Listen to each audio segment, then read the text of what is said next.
Welcome to my channel SG solution learn easily. Class 10 পর্যন্ত সমস্ত অঙ্কের সমস্যা নিয়ে আমরা এখানে আলোচনা করব। অঙ্কগুলি প্রত্যেকেরই প্রয়োজন হবে, মাধ্যমিক পরীক্ষার্থী, বিভিন্ন কম্পিটিটিভ এক্সাম যারা দেবে, সর্বোপরি আমাদের জীবনে বিভিন্ন বাস্তব সমস্যা সমাধানেও এই অঙ্কগুলির প্রয়োজন হবে। আজকে আমাদের আলোচনার বিষয় বিভিন্ন ঘনবস্তু সংক্রান্ত বাস্তব সমস্যা বা real life problems related to different solid objects, class 10-এর 19 নম্বর চ্যাপ্টার। তো ভিডিওতে আমরা এই চ্যাপ্টারের উপর 10 নম্বর প্রবলেম পর্যন্ত আলোচনা করেছিলাম। তো আজকে আমরা 11 নম্বর প্রবলেম থেকে আলোচনা করব। এই চ্যানেলে মাধ্যমিক ম্যাথসের ওপর চ্যাপ্টার ওয়াইজ প্লেলিস্ট তৈরি করা আছে। প্রতিটা ভিডিও তোমরা অবশ্যই দেখবে এবং চ্যানেলটিকে অবশ্যই সাবস্ক্রাইব করবে, যাতে পরবর্তী অঙ্কের ভিডিওগুলো তোমরা সঠিক সময়ে দেখতে পারো। নম্বর অঙ্ক বলছি 6 ডেসিমিটার দৈর্ঘ্যের ব্যাসের একটি নিরেট রৌপ্য গোলক গলিয়ে 1 ডেসিমিটার লম্বা একটি নিরেট লম্ববৃত্তাকার দ্বন্দ্ব তৈরি করা হলে দ্বন্দ্বটির ব্যাসের দৈর্ঘ্য কত হবে হিসাব করে লিখি। এখানে গোলকের ব্যাস দেওয়া আছে এবং নিরেট যে লম্ববৃত্তাকার দ্বন্দ্ব তৈরি হবে তার উচ্চতা দেওয়া আছে, অর্থাৎ লম্বা কতটা হবে সেটা দেওয়া আছে। তো এখানে গোলকের যে মোট আয়তন এবং লম্ববৃত্তাকার যে দ্বন্দ্ব তৈরি হবে তার মোট আয়তন সমান হবে। দণ্ডটির ব্যাসার্ধ আমরা 8 ডেসিমিটার ধরে নিলাম এবং গোলকের যে ব্যাস দেওয়া আছে 6 সেন্টিমিটার ডেসিমিটার, সেখান থেকে আমরা ব্যাসার্ধ পেয়ে যাব 3 ডেসিমিটার। তো এখানে শর্তানুসারে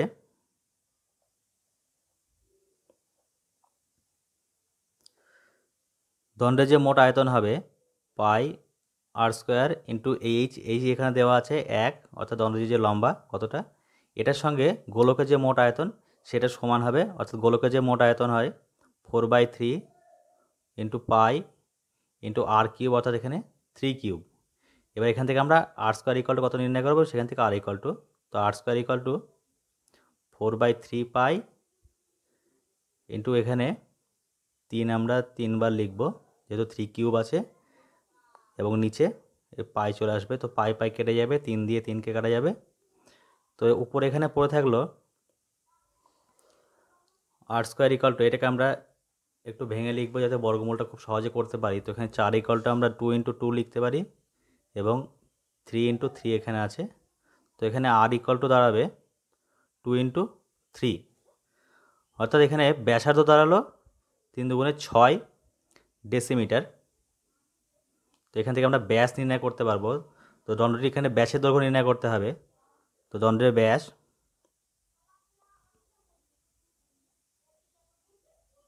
equal to 2r equal to 2 into 6 equal to 12 decimetre. এটা এখানে উত্তর হলো। 12 নম্বর অঙ্ক, একটি নিরেট লম্ববৃত্তাকার দ্বন্দ্বের প্রস্থচ্ছেদের ব্যাসার্ধের দৈর্ঘ্য 3.2 ডেসিমিটার, সেই দ্বন্দ্বটি গলিয়ে 21টি নিরেট গোলক তৈরি করা হলো। গোলকগুলির ব্যাসার্ধের দৈর্ঘ্য যদি 8 সেন্টিমিটার হয় তবে দ্বন্দ্বটির দৈর্ঘ্য কত ছিল তা হিসাব করে লিখি। আমরা এখানে দ্বন্দ্বটির দৈর্ঘ্য 8 সেন্টিমিটার ধরে নিলাম এবং দ্বন্দ্বটির যে ব্যাসার্ধ দেওয়া আছে 3.2 ডেসিমিটার, অর্থাৎ এখানে 32 সেন্টিমিটার। তো এখানে দ্বন্দ্বের যে মোট আয়তন হয় তার সঙ্গে গোলকগুলির যে মোট আয়তন সেটা সমান হবে। তো সেক্ষেত্রে দণ্ডের যে মোট আয়তন শর্ত অনুসারে দণ্ডের যে মোট আয়তন পাই ইন্টু আর স্কোয়ার, অর্থাৎ এখানে 32 তার স্কোয়ার ইন্টু এইচ, যেটা আমরা ধরে নিয়েছি।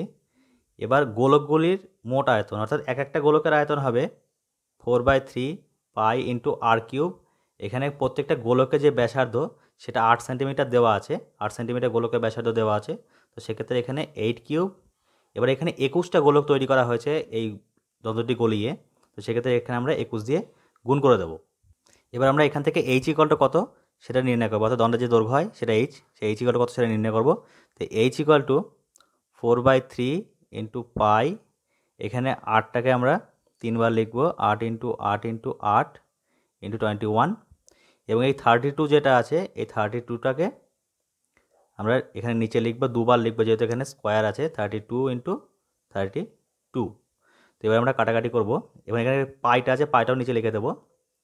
এখানে পাই পাই কেটে যাবে, 8 দিয়ে করলে 4 × 32, এই 4 4 কেটে যাবে, এখানে 8 দিয়ে করলে 4 × 32, এবারে 3 দিয়ে এটাকে করলে 3 × 7 = 21। এরপর এই 4 দিয়ে 8কে কাটলে হয় 2, অর্থাৎ এখানে সমস্ত কিছু কেটে গেল এবং শেষে পড়ে থাকলো 2 আর 7, অর্থাৎ এইচ ইকুয়াল টু এখানে দাঁড়ালো দ্বন্দ্বের যে উচ্চতা এইচ ইকুয়াল টু 7 দুগুণে 14 সেন্টিমিটার। এটা উত্তর হলো দ্বন্দ্বের উচ্চতা বা দ্বন্দ্বের দৈর্ঘ্য ইকুয়াল টু 14 সেন্টিমিটার। এরপর 13 নম্বর অঙ্ক, 21 ডেসিমিটার দীর্ঘ, 11 ডেসিমিটার প্রশস্ত এবং 6 ডেসিমিটার গভীর একটি চৌবাচ্চা অর্ধেক জলপূর্ণ আছে। এখন সেই চৌবাচ্চায় যদি 21 সেমি দৈর্ঘ্যের ব্যাসের 100টি লোহার গোলক সম্পূর্ণ ডুবিয়ে দেওয়া হয়, তবে জলতল কত ডেসিমিটার উপরে উঠবে সেটা হিসাব করে লিখি। তবে এখানে একটা চৌবাচ্চা আছে, আয়তঘনাকার চৌবাচ্চা, যার দৈর্ঘ্য প্রস্থ এবং অর্ধে জলপূর্ণ আছে, সেই জলের দৈর্ঘ্য প্রস্থ এবং উচ্চতা দেওয়া আছে।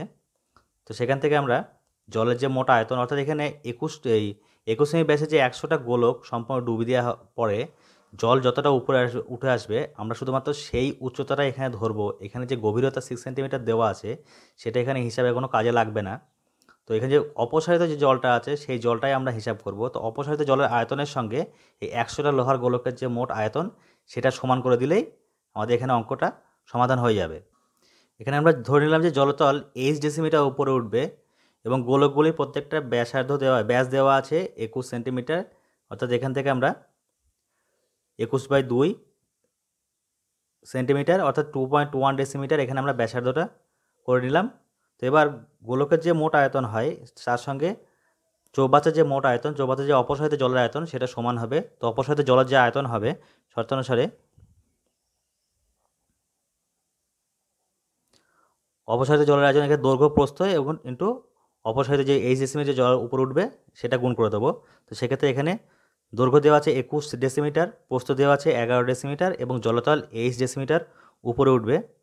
তার সঙ্গে গোলকগুলির যে মোট আয়তন, এক একটা গোলকের আয়তন যেটা হয় 4/3 ইন্টু পাই ইন্টু আর কিউব, এখানে ব্যাসার্ধ যেটা দেওয়া আছে প্রত্যেকটা গোলকের 2.1/2 ডেসিমিটার, সেটাকে আমরা 4/3 পাই আর কিউব। এবার এখানে এরকম 100টা গোলক আছে তাকে সম্পূর্ণ ডোবানো হয়েছে। তো এখান থেকে আমরা এই সমীকরণ থেকে আমরা এইচ এর মান নির্ণয় করব। তো এখানে এইচ ইকুয়াল টু এই 4/3 ইন্টু পাইয়ের মান 22/7 ইন্টু এই 2.1টাকে আমরা 3বার লিখব, 2.1/2 ইন্টু 2.1/2 ইন্টু 2.1/2 ইন্টু 100। এবার উপরে যে 21 ইন্টু 11 আছে সেটা ডান দিকে আসলে এটাকে আমরা নিচে লিখে দেবো 21 ইন্টু 11। এবার এখান থেকে আমরা এইচ এর মান নির্ণয় করবো, কাটাকাটিটা কমপ্লিট করব। এর প্রত্যেকের নিচে একটা করে শূন্য, অর্থাৎ 10 দিয়ে নিচে 10 দিয়ে গুণ করে দিলে আমরা এই দশমিকগুলো এখানে থেকে তুলে দিতে পারবো। তো এবার আমরা কাটাকাটি করবো। এখানে 21 কেটে যাবে, 11 দিয়ে 11 দুগুণে 22, 3 দিয়ে করলে 3 7টা 21, এই 7 7 কেটে যাবে। এখানে 20 দিয়ে 5 20 100, 5 দিয়ে করলে এটা 4 এবং 4 4 কেটে যাবে। এরপরে এই 2 দিয়ে 20কে কাটলে 10 হবে। তো এখানে মোটামুটি সব কিছুই কেটে গেল, উপরে পড়ে থাকলো 21 এবং নিচে পড়ে থাকলো 10, অর্থাৎ অপসারিত যে জল আছে, যতটা জল উপরের দিকে উঠবে তার যে উচ্চতা হবে 21/10 ডেসিমিটার, অর্থাৎ এখানে অপসারিত জলের উচ্চতা হবে এইচ ইকুয়াল টু 2.1 ডেসিমিটার। এটা উত্তর হয়ে গেল।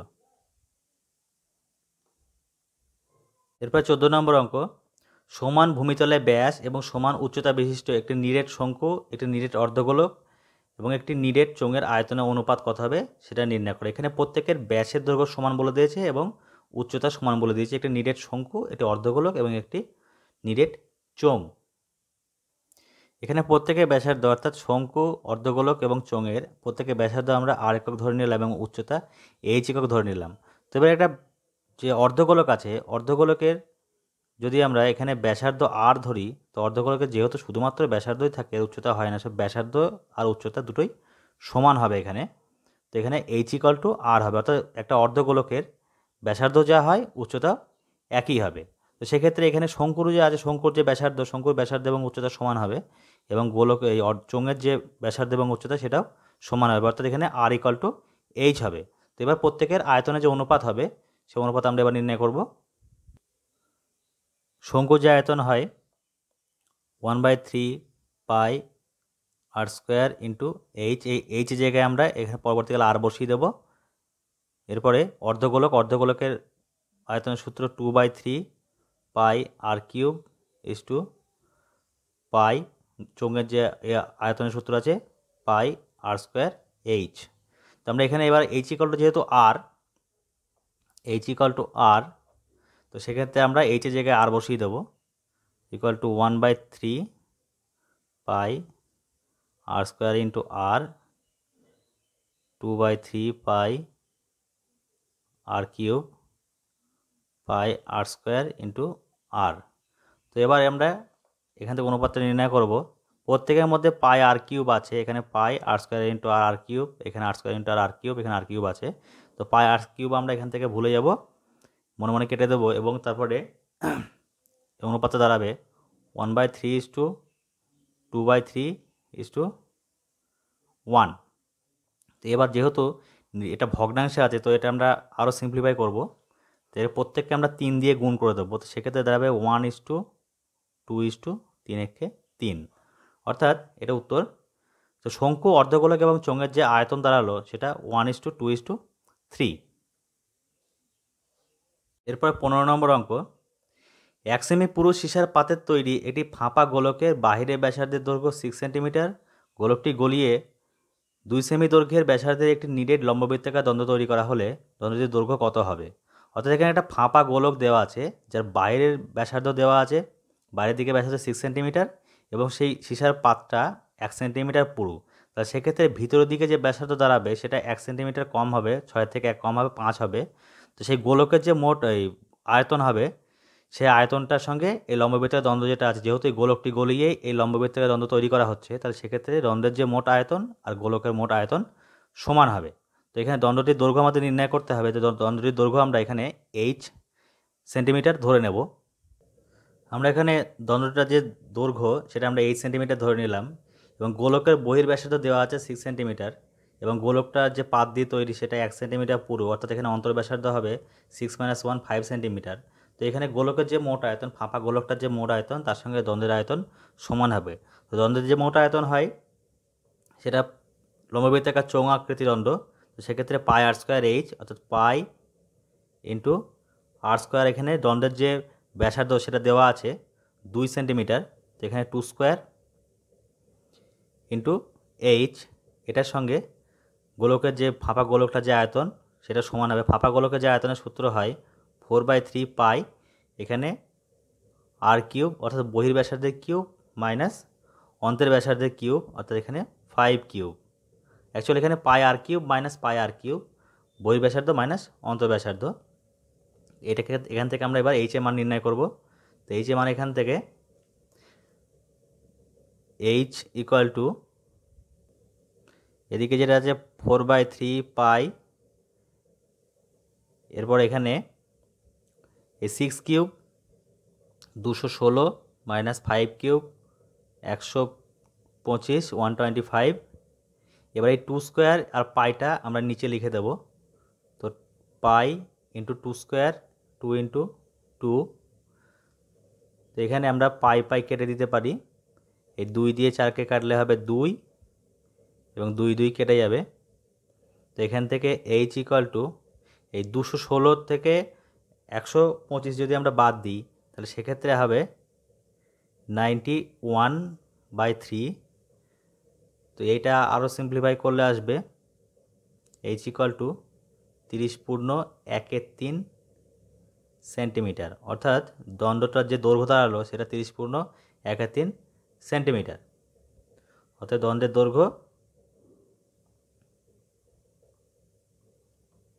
Equal to H equal to 30/1/3 centimetre. এটা উত্তর। 16 নম্বর অঙ্ক, 2 মিটার লম্বা একটি আয়তঘনাকার কাঠের লগের প্রস্থচ্ছেদ বর্গাকার এবং তার প্রতিটি বাহুর দৈর্ঘ্য 14 ডেসিমিটার। সবচেয়ে কম কাঠ নষ্ট করে ওই লগটিকে যদি একটি লম্ববৃত্তাকার গুঁড়িতে পরিণত করা যায়, তবে তাতে কত ঘনমিটার কাঠ থাকবে এবং কত ঘনমিটার কাঠ নষ্ট হবে হিসাব করে লিখি। অর্থাৎ এখানে একটা 2 মিটার লম্বা আয়তঘনাকার কাঠ আছে, সে আয়তঘনাকার কাঠের যে প্রস্থচ্ছেদ সেটা বর্গাকার, এবং সেই বর্গাকার ক্ষেত্রে প্রত্যেকটা বাহুর দৈর্ঘ্য 14 ডেসিমিটার দেওয়া আছে। তো সেটাকে 4 সাইড যে বাদ দিয়ে কেটে ফেলে দিয়ে বা ছেটে দিয়ে সেটাকে একটা লম্ববৃত্তাকার গুঁড়িতে পরিণত করতে হবে এবং সেই গুঁড়িটার কত মিটার কাঠ থাকবে, কত ঘনমিটার কাঠ থাকবে, অর্থাৎ গুঁড়িটার যে আয়তন কত হবে এবং কত ঘনমিটার ছেটে ফেলে দেওয়ার জন্য কত ঘনমিটার কাঠ নষ্ট হবে সেটা হিসাব করতে হবে। তো এখানে একটা উত্তর সংকেত দেওয়া আছে। বর্গাকার চিত্রের অন্তর্লিখিত পরিবৃত্ত হলে বৃত্তের ব্যাসের দৈর্ঘ্য বর্গাকার চিত্রের বাহুর দৈর্ঘ্যের সমান হয়। অর্থাৎ এখানে যে বর্গাকার প্রস্থচ্ছেদ আছে সেটার যদি আমরা চার সাইড কেটে ফেলে দিই, সেটাকে আমরা লম্ববৃত্তাকার গুঁড়িতে পরিণত করি, তো লম্ববৃত্তাকার গুঁড়ির যে বৃত্তাকার অংশটা হবে তার যে ব্যাস, সে ব্যাসের দৈর্ঘ্য এবং বর্গক্ষেত্রের একটা বাহুর দৈর্ঘ্য সমান হবে। তো এখানে একটা লম্ববৃত্তাকার কাঠের গুঁড়ি তৈরি করতে হবে। এক্ষেত্রে যে আয়তঘনাকার কাঠটা আছে তার দৈর্ঘ্য দেওয়া আছে 2 মিটার এবং এই বর্গাকার প্রস্থচ্ছেদে প্রত্যেকটা বাহু দৈর্ঘ্য দেওয়া আছে 14 ডেসিমিটার। এবার এই কাঠটা যদি আমরা এই কোণাগুলো ছেটে ফেলে দিয়ে এটাকে লম্ববৃত্তাকার গুঁড়িতে পরিণত করা হয়, তাহলে সেক্ষেত্রে এই লম্ববৃত্তাকার যে অংশটা আছে, বৃত্তাকার অংশটা আছে, সেই তার যে ব্যাস হবে সেটা বর্গক্ষেত্রের একটা বাহুর সঙ্গে সমান হবে। অর্থাৎ এখানে ব্যাসটাও 14 ডেসিমিটারই হবে। তো এখানে গুঁড়ির প্রস্থচ্ছেদে প্রত্যেকটা বাহু এবং লম্ববৃত্তাকার গুঁড়ির যে ব্যাস সে দুটো অবশ্যই সমান হবে, সেটা দেওয়া আছে 14 ডেসিমিটার। এটাকে আমরা যদি মিটারে পরিণত করে নিই সেক্ষেত্রে হবে 1.4 মিটার। তো এবার আমরা আয়তঘনাকার যে লগটা আছে তাতে মোট কতটা কাঠ আছে সেটা হিসাব করব। তো সেক্ষেত্রে আয়তঘনাকার লগের যে আয়তন হবে, লগটির মোট আয়তন